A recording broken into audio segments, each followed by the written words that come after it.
So, hello everyone. How are you guys doing today? Good. Good. Okay. And so these Friday sessions or the weekend sessions, whatever you guys want to call it, are a little different than our regular sessions. So I just wanted to start off with like explaining you the differences between those sessions. I also sent the video or instructions on Canvas like a couple of days ago. If you guys have not watched that video or saw that announcement, it's okay. So the main difference between these and the weekday sessions is these sessions are going to be more comprehensive. We're not going to focus on each chapter every Friday, but the most important topics from whatever we have covered so far in that 2 weeks time period. So they're going to be more comprehensive. Another difference is that in these sessions, you guys are not allowed to turn on your mic and not show the video. You can still participate in the session. I will be asking questions throughout the sessions, and you guys will respond to those questions through chat and ask me anything that you want to while we are doing the problems and discussing stuff. So it's gonna be only through chat, no videos, no mics. So yeah, and participation is important, as you guys might have seen the announcement from yesterday, to get the extra credit, because that's really important. It's not like just attending the session for the extra credit. You guys are here to learn. So yeah, participation is really important in these sessions. So before we get started for today, before I share the agenda and everything else, do you guys have any questions for me? Or whatever I have just explained, or just in general?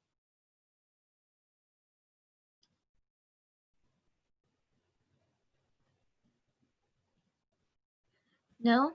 Okay, so then we can get started with our session.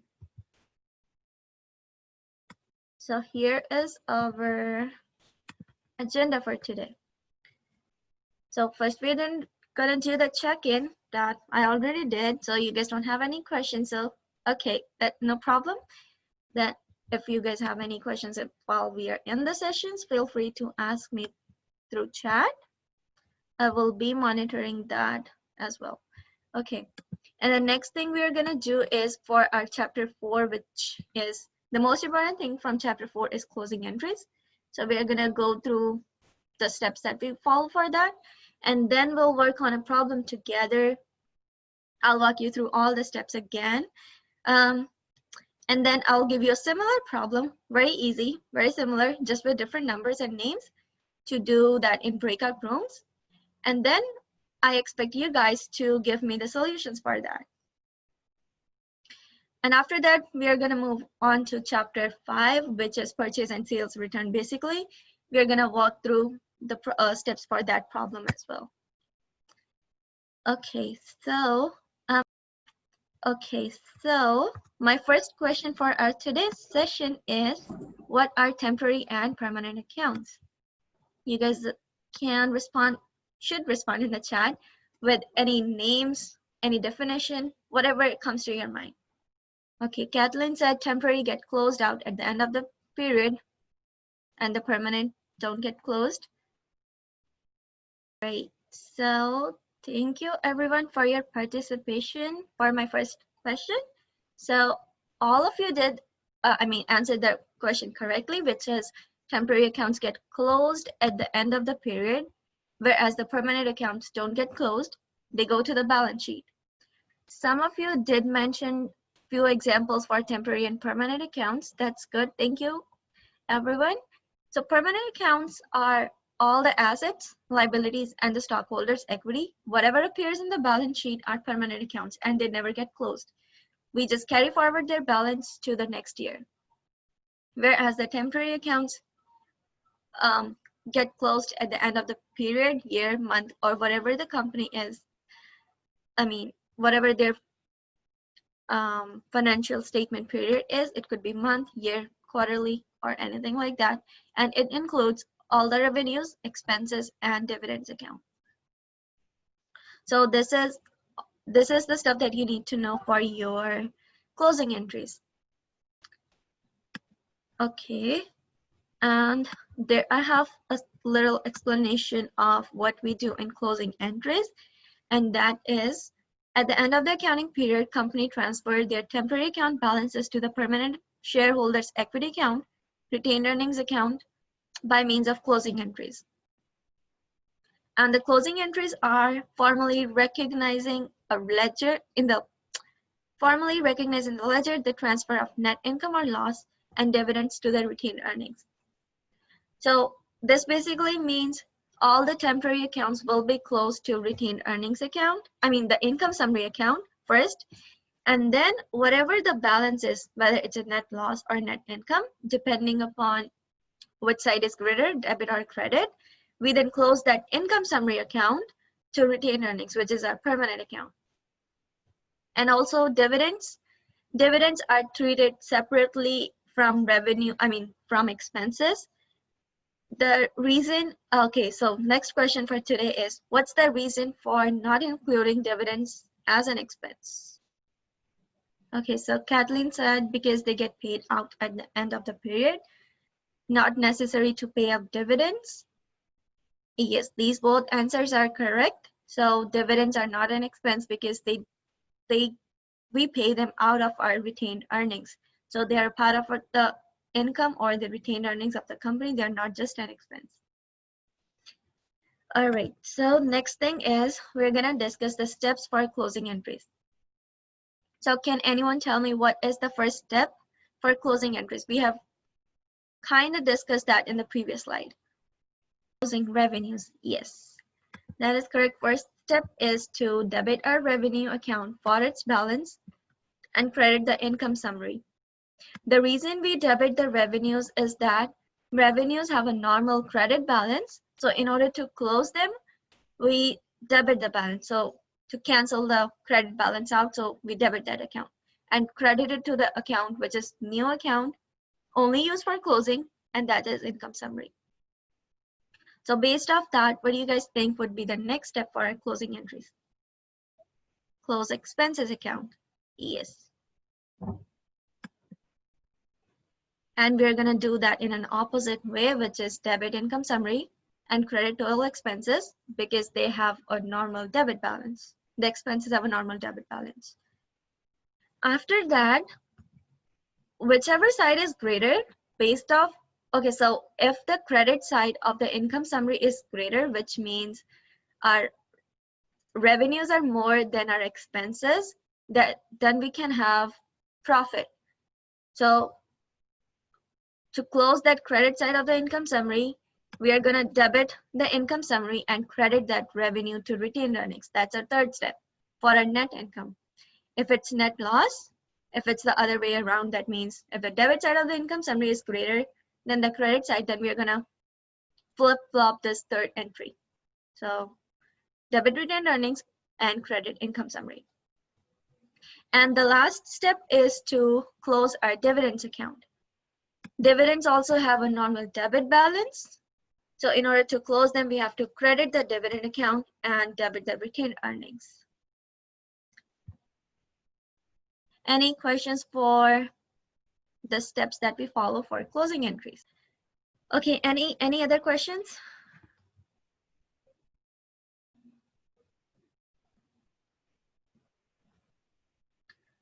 Okay, so if you guys do not have any questions, let's move on to our practice problem for today's session. So our problem number 1 is Paloma company shows the following balances in their selected accounts for its adjusted trial balance, and we have to prepare the closing entries at December 31st.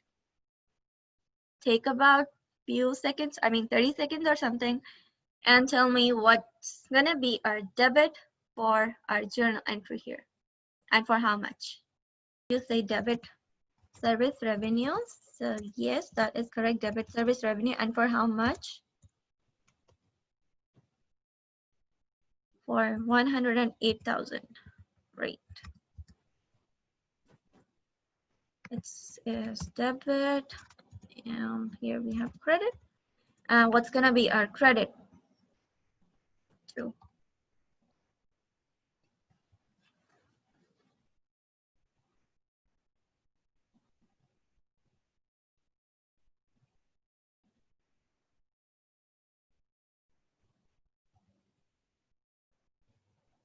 Yes, credit would be to income summary, and for the same amount. So someone asked in the chat, why we debit service revenue? The reason being service revenues have a normal credit balance. So in order to close that account, we have to debit it. Reverse the entry so that we can close that. All right, good job. Next is, what's our next step? What's gonna be our debit to? So it's gonna be credit to the expenses and debit to the income summary. I'm really sorry for my mistake. It's gonna be debit to the income summary because it's gonna be the opposite for expenses. So what should be crediting? First expense that we see in our trial balance is supplies expense. So we're gonna credit that, and it's for 6,000. Next expense that we see is salaries and wages, right? I'm just gonna put salaries, and that is for 40,000. And then we have utilities expense,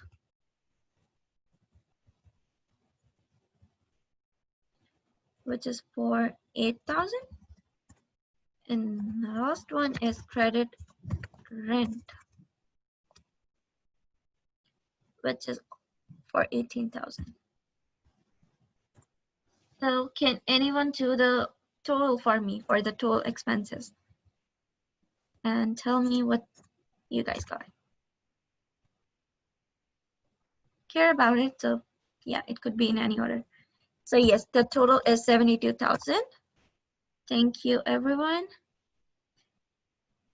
And so which side do you think of the income summary is greater, debit or a credit?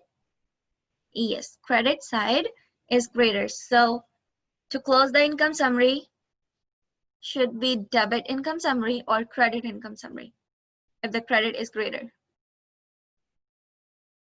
Debit, right?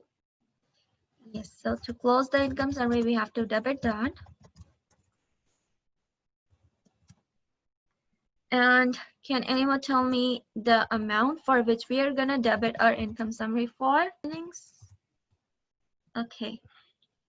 So for our last journal entry, we are gonna close our dividends. So dividends are treated the same way as expenses, but they are not the expenses. So we have a separate journal entry for that.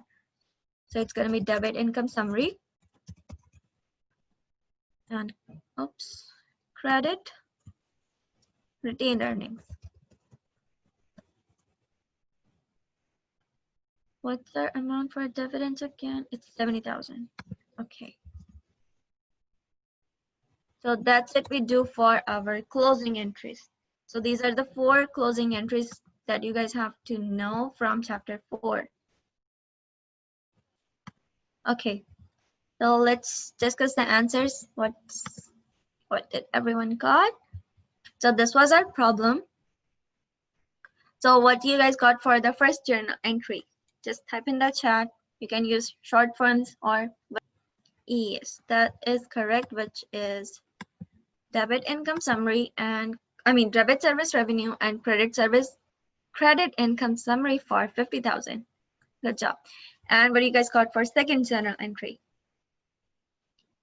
Is also correct. Debit income summary for 34,000 and credit all the expenses. So we had two in this problem, salaries and wages for 27,000 and then supplies for 7,000. So good job. So let's move on to our next entry. Yes, that is also correct. Debit income summary for 36,000. I mean, 16,000, sorry. And credit retained earnings for 16,000.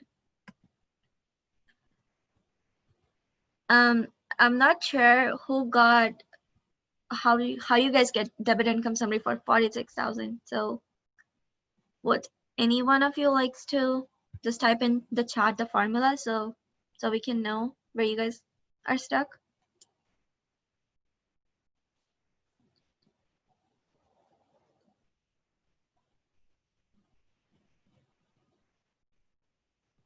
A couple people entered 46,000, so I'm just wondering how you guys got that.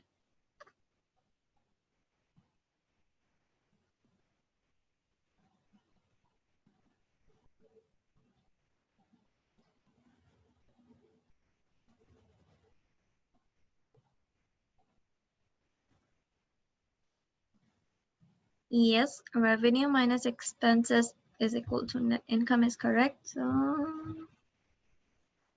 oh, okay. So yeah, I think that's the problem. So whenever you are doing the closing journal entries or adjusting journal entries, don't worry about the balance already given in the trial balance. You use that only when you have to prepare the balance sheet. So while doing the closing entries, don't worry about the balance already given. Don't do any adjusting there. Just focus on whatever is required. All right, hopefully this answer your question, clarifies your problem, Darren and Mario. Yes. Okay, so for this problem, what's the last journal entry before we move on to chapter 5?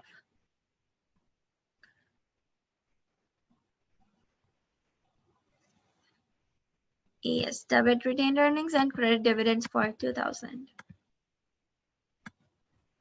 So you guys got that answer correct.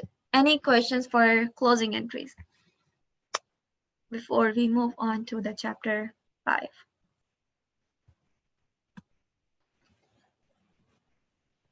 So the document that I just shared has a chart of entries on that. You guys can use that to refer when I ask you questions. And also I'll be explaining the steps too for this problem as well. All right, so first thing, it says prepare the journal entries to record the following transaction on Robertson Company's books using a perpetual inventory system. So this is all about purchases. Purchase and sales entries are similar. Few of them are opposite, use opposite accounts. And there is one more thing in sales to do in addition to what we do in purchase. Okay, so first entry says on March 2nd, Mulkey Company sold 800,000 of merchandise to Robertson Company for the terms 210 net 30. So in this case, the purchaser is Robertson Company and we are making entries in their books. So they are buying stuff, they're buying products, their inventory is going up. So my question to you is, when the inventory goes up, is it a debit or a debit? So we're gonna debit inventory.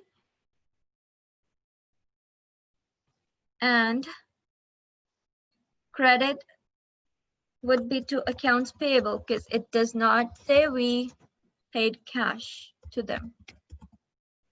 So we still have to pay that. It's a liability. Increase in liabilities is always a credit. And we bought merchandise worth of 800,000. 800,000. Oops, you should go. All right. And our next journal entry says, on March 6th, Robertson Company returned 100,000 of the merchandise purchased on March 2nd. So we are returning part of what we purchased. So what do you guys think would be a journal entry? Or just to put it in other words, what's happening to our inventory? Is it going up or down when we return some stuff that we bought?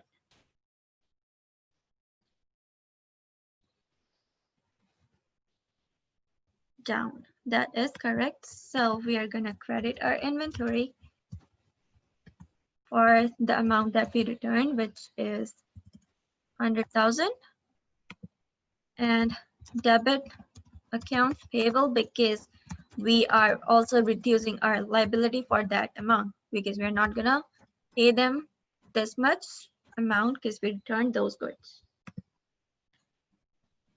And finally, the fun part for these problems is when we finally pay them the balance. So what's that balance that we need to pay them? We bought goods for 800,000 and we returned 100,000.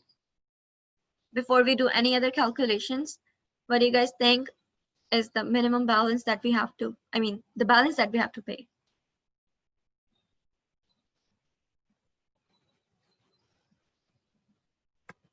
Yes, 700,000.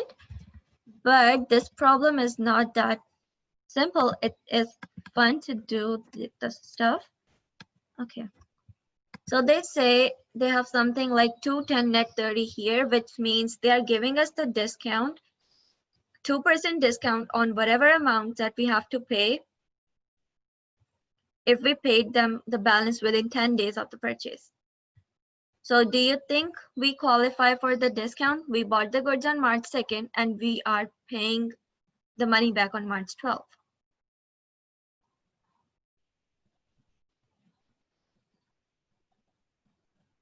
Yes, so we do qualify for the discount. So how are we going to calculate is multiply 700,000 by 0.2, which is 2%. So how much did we get as in discount from them? 2% of 700,000. Who can do the calculation for me?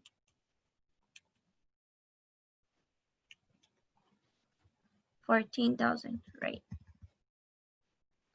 So net 30 means if you paid within 10 days, you will get a 2% discount. Otherwise, you have to pay the whole amount within 30 days. That's what this means. I'm trying to incorporate the answers from the chat as well. What's the discount when it's N? N stands for net 30. That means net amount should be paid within 30 days if you did not paid within the 10 days to get the discount. Yes. So when we pay our, whenever we pay, we debit accounts receivable because we are reducing our liability. I can't spell payable. And we have to credit cash because cash is going down. And we have to credit inventory because we got the discount, right? And that reduces the cost of our inventory because we have not paid that money yet. So as we discussed earlier, 700,000 is the amount that we were supposed to pay, but we got the discount because we paid within 10 days. So whatever is left for the credit side would be the actual amount that we will be paying. So who can do the calculation for me? What's the actual cash amount that we paid? 86,000. Thank you guys for your responses, participation in the chat. All right, any questions before we move on to our sales? They might sound similar, but they're just a little different than the purchase ones. First is on March 2nd, Wendell Company sold 700,000 of merchandise to Krista Company, and the terms were 210 net 30, which means if they paid us in within 10 days, they will get the discount of 2%. Otherwise, they have to pay the whole amount in 30 days.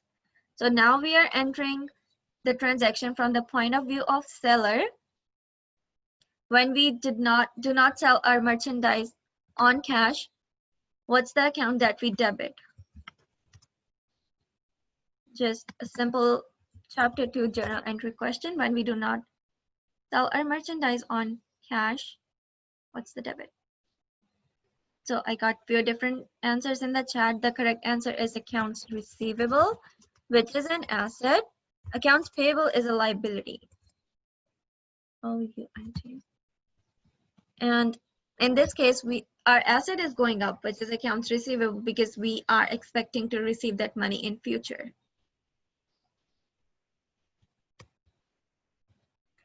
And credit, when we make the sale, what's our credit?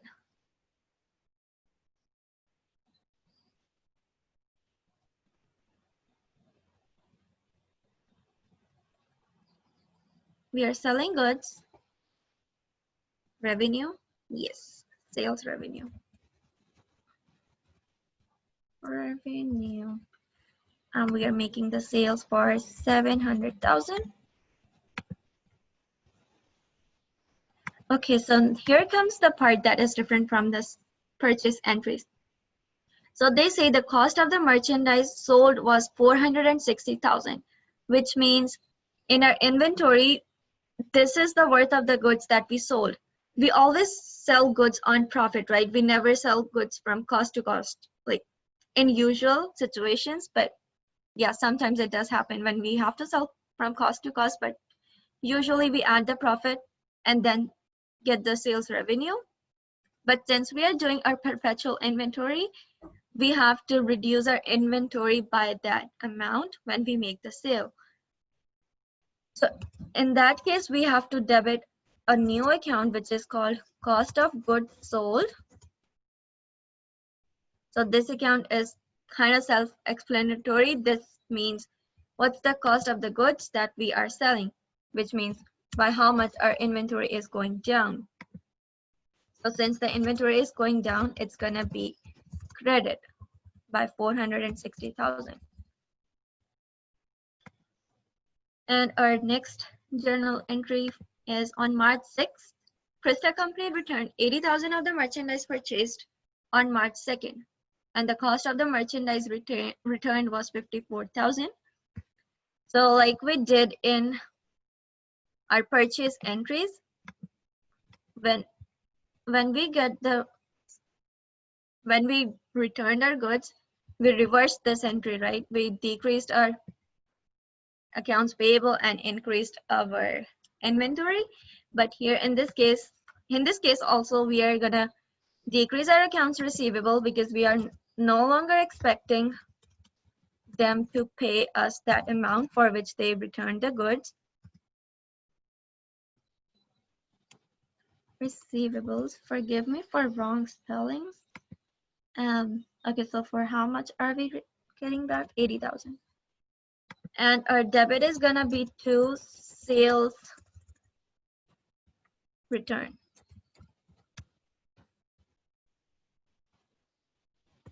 That's like a contra sales revenue account, which has an opposite balance to sales revenue.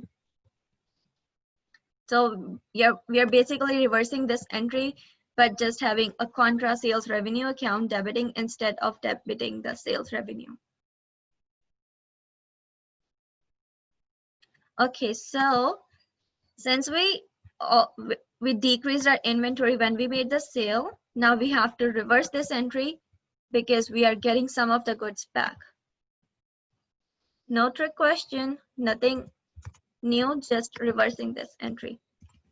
Debit inventory and credit cost of goods sold. So now you guys know what's the difference between cost and the revenue. So who can tell me by reading the problem for how much are we getting our inventory back? 54,000 is correct. So you guys understand the difference between these two amounts, like the cost and the revenue for which we sell the goods and when we return.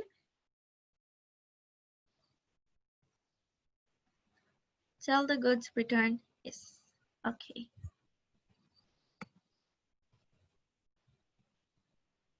Third and the last part of this problem is when the customer pays us money.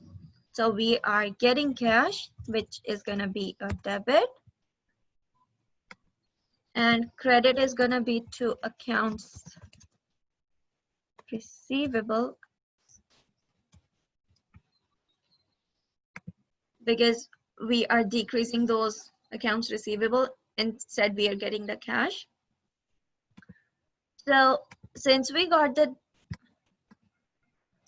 discount because we paid them, I mean we got the money within 10 days within our discount terms period, they qualified for the discount. So we have to debit sales discount as well because we are not getting that money from that customer since they qualified for the discount. Okay, so what was the balance in our accounts receivable? What should be the balance in our accounts receivable after we 620,000? Yes, so after qualifying for the discount, which was 2%, how much did we get for the discount? 2% of 620,000.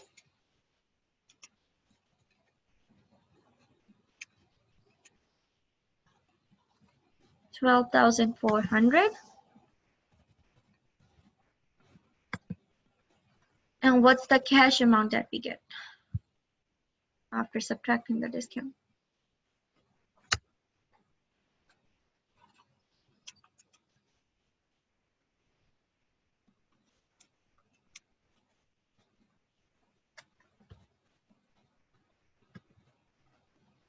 Yes.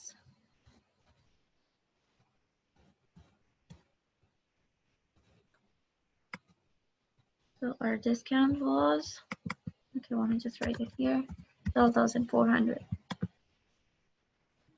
All right, that's it we do for purchase and sales return entries. Okay, before I ask, there was a question in the chat. Ashwarya asked, what is the normal balance of cost of goods sold? So cost of goods sold is kind of like an expense. I mean, it is an expense. So what is the normal balance for expenses? Debit. So yes. So cost of goods sold also has a normal debit balance. Any other questions before we end our session? So that's it I had for our today's session. If you guys do not have any questions,